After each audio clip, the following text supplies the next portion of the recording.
여러분, 혹시 헬스장에서 운동하면서 돈도 벌 수 있다면 어떨까요? 아니, 정확히는 세금을 줄일 수 있다면요. 지금부터 제가 말씀드릴 내용은 여러분이 올해 하반기부터 꼭 알아두셔야 할 정보입니다. 왜냐하면 잘못하면 수십만 원, 많게는 수백만 원의 혜택을 놓칠 수 있거든요. 바로 오늘 7월 1일부터 시행되는 헬스장과 수영장 이용료 소득 공제에 대한 이야기입니다. 지금까지는 책 사고 영화 보고 공연 관람할 때만 문화비 소득 공제를 받을 수 있었는데 이제는 운동하는 것만으로도 세금 혜택을 받을 수 있게 된 거예요. 그런데 여기서 중요한 건 모든 헬스장과 수영장이 다 해당되는 게 아니라는 점입니다. 또한 어떤 방식으로 결제해야 하는지, 얼마나 혜택을 받을 수 있는지도 정확히 알아야 손해보지 않습니다.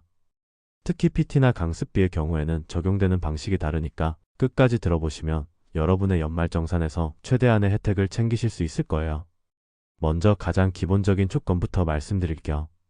이 혜택을 받으려면 총급여가 7천만 원 이하인 근로소득자여야 합니다. 그리고 시설 이용료의 30%를 최대 300만 원까지 소득 공제를 받을 수 있어요. 계산해보면 연간 1천만 원까지 헬스장이나 수영장에서 사용한 금액에 대해 혜택을 받을 수 있다는 뜻입니다.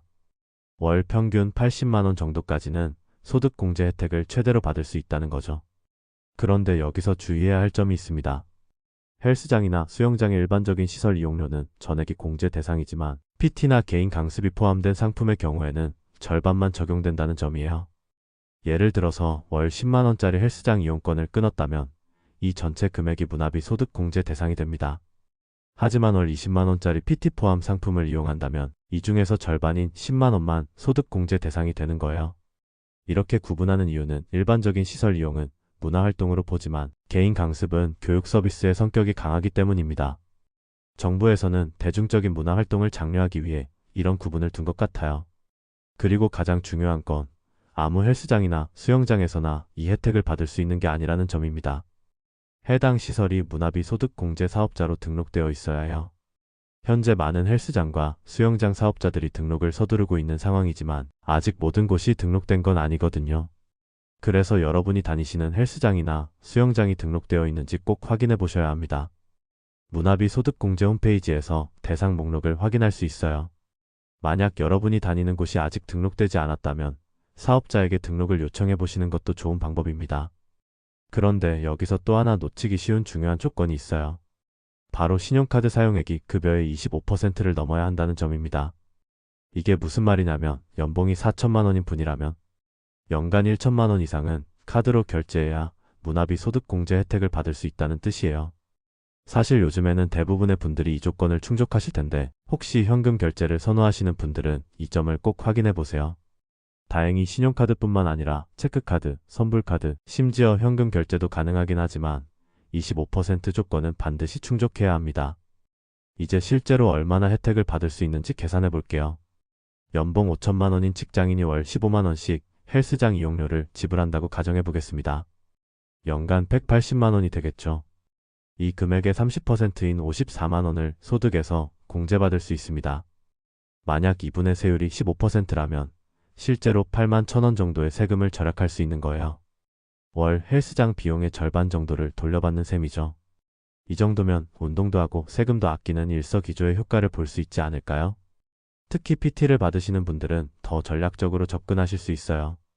예를 들어서 PT비와 일반 이용료를 별도로 결제하도록 요청하시면 일반 이용료 부분은 전액 소득 공제를 받을 수 있거든요. 많은 헬스장에서 이런 분리 결제를 가능하게 하고 있으니까 문의해 보시면 좋을 것 같아요. 그리고 한 가지 팁을 더 드리자면 가족 중에 누가 이 혜택을 받는 게 가장 유리한지도 계산해 보세요.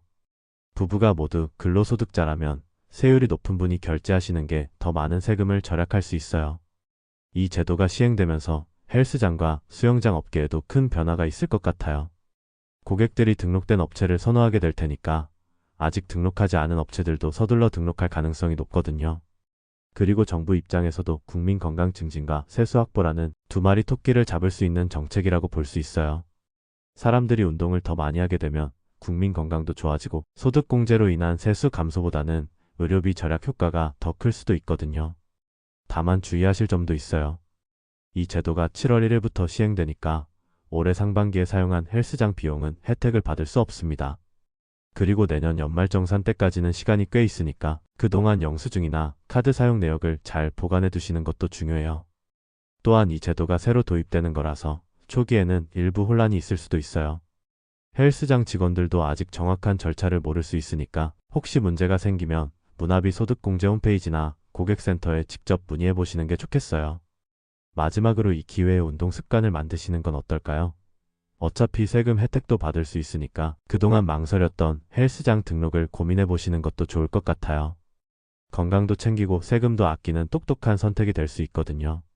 정리하자면 7월 1일부터 총급여 7천만 원 이하의 근로소득자는 등록된 헬스장과 수영장에서 사용한 비용의 30%를 연 최대 300만 원까지 소득 공제받을 수 있습니다.